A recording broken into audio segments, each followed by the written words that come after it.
أعوذ بالله من الشيطان الرجيم. بسم الله الرحمن الرحيم. الرحمن علم القرآن خلق الإنسان علمه البيان. الشمس والقمر بحسبان والنجم والشجر يسجدان والسماء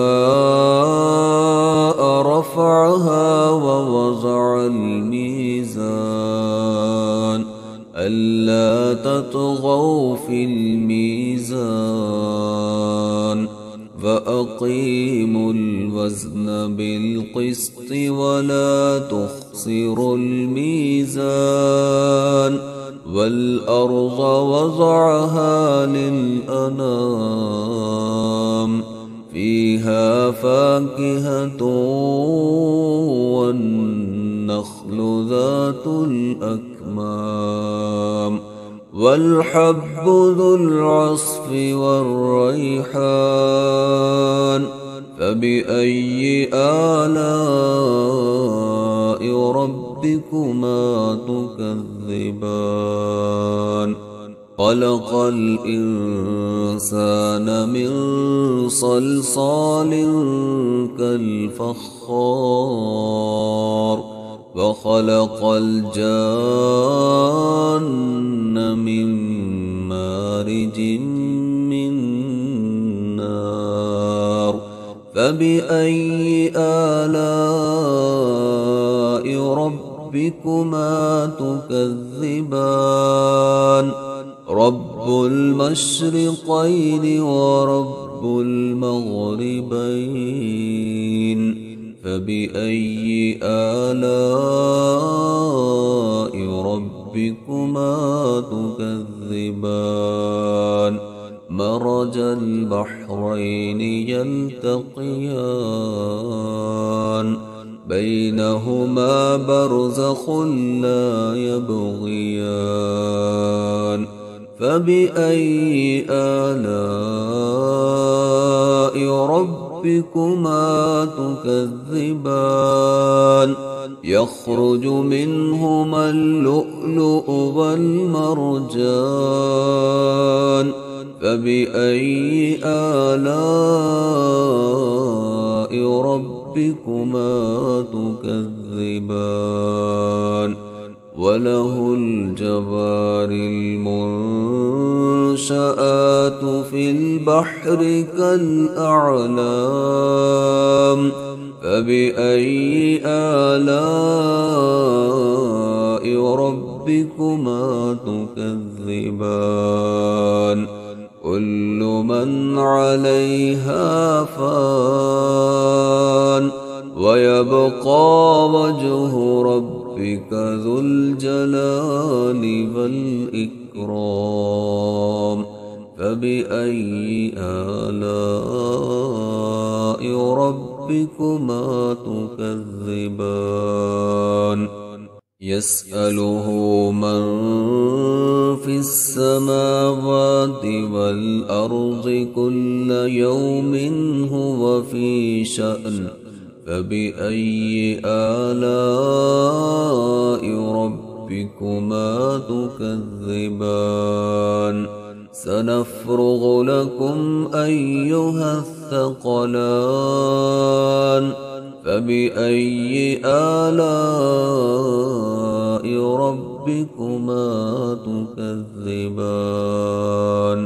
يا معشر الجن والإنس إن استطعتم أن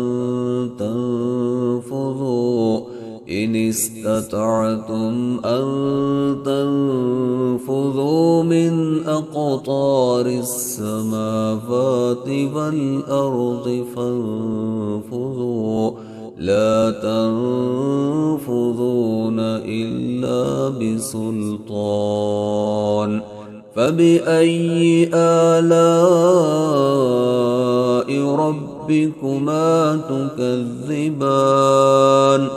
يرسل عليكما شواظ من نار ونحاس فلا تنتصران فبأي آلاء ربكما تكذبان فإذا انشقت السماء فكانت وردة كالدهان فبأي آلاء ربكما تكذبان فيومئذ لا يسأل عن ذنبه إنس ولا جان فبأي آلاء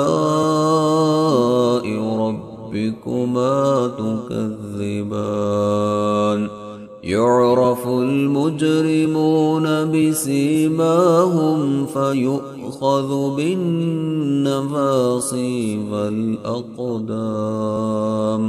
فبأي آلاء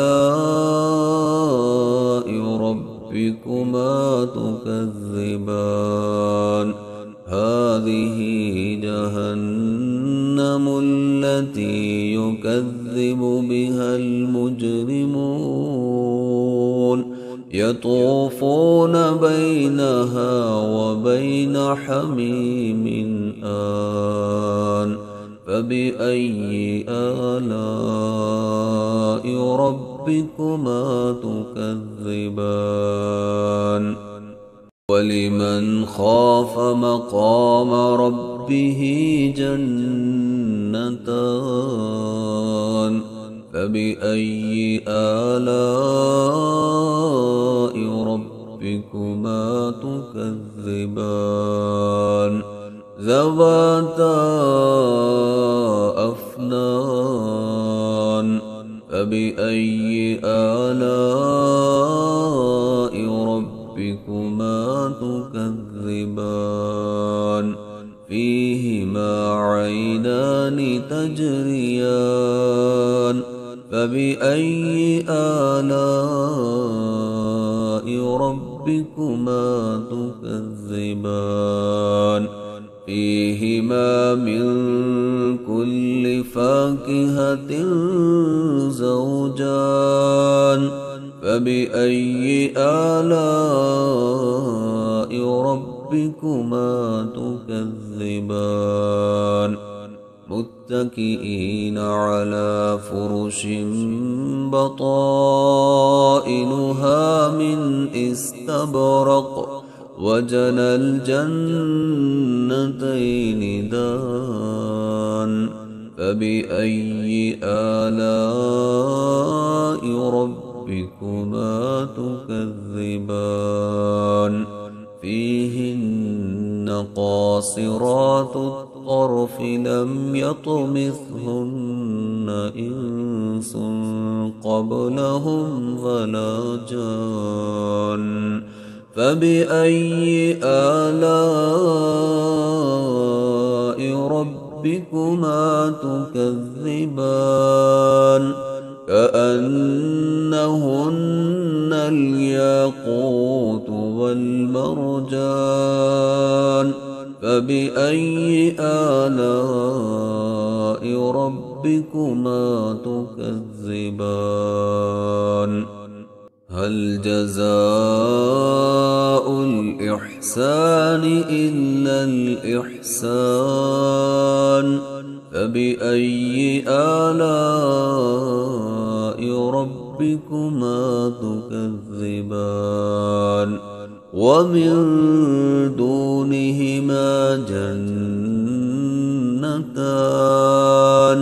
فبأي آلاء ربكما تكذبان مدهامتان فبأي آلاء ربكما تكذبان فيهما عينان نضاختان فبأي آلاء ربكما تكذبان فيهما فاكهة ونخل ورمان فبأي آلاء ربكما تكذبان فيهن خيرات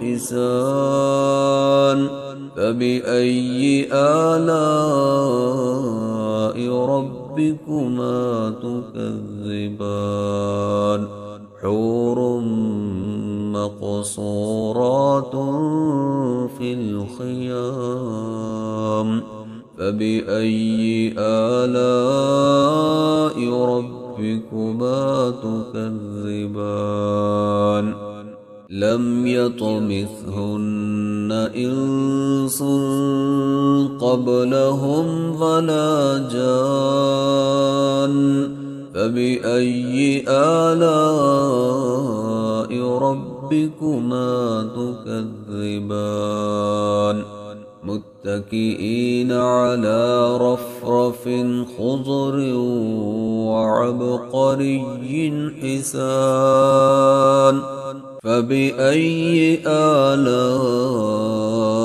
ربكما تكذبان تبارك اسم ربك ذي الجلال والإكرام